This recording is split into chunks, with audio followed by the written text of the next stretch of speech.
وانت بتحل تتاكد ان اللي انت بتعمله ده صح. قلت له خد يا ابو حميد، قال عايز ايه يا فرنسا؟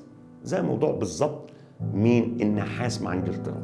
5 بيقول الوريث الشرعي في عالمنا المعاصر لعصبة الأمم مين ورثها شرعيا؟ هل جامعة الدول العربية؟ بره الموضوع.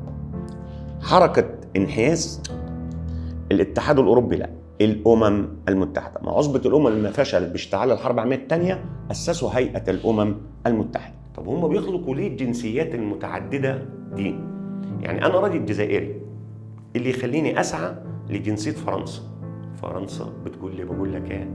تعالى انت خدت الجنسيه بتاعتي، هديك مميزات اقتصاديه، خليك تتعين في اعلى الوظائف.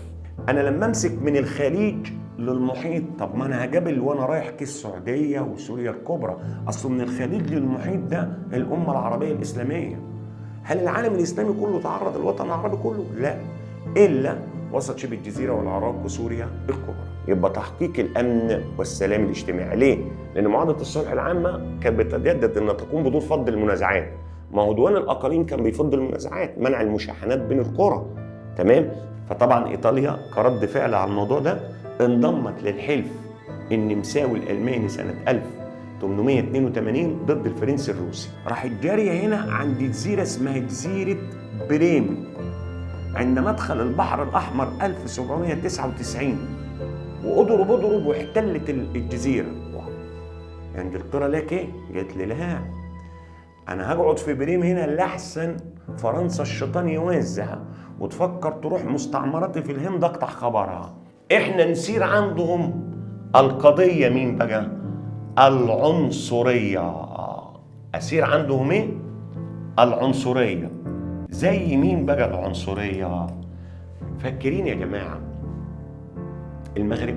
كمان العشائر البدوية اللي بيها ناس غلابة بدائيين مش هيقدروا يتصدوا الاستعمار الإيطالي.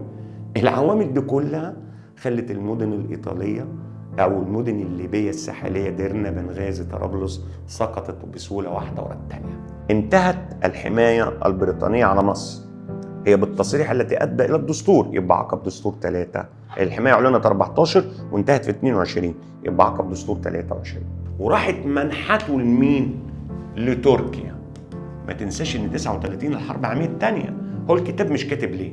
وطبق امتحان كده شبه شامل من 1 ل4 كل شوية حل على اللي فات عشان أفضل متذكر نابليون ومحاميحه وعرابي ومصطفى كامل وسعد واللي راح، عشان التاريخ بس في الأول كده، بعد كده تبقى آلية عندك إنك فاكر الأحداث.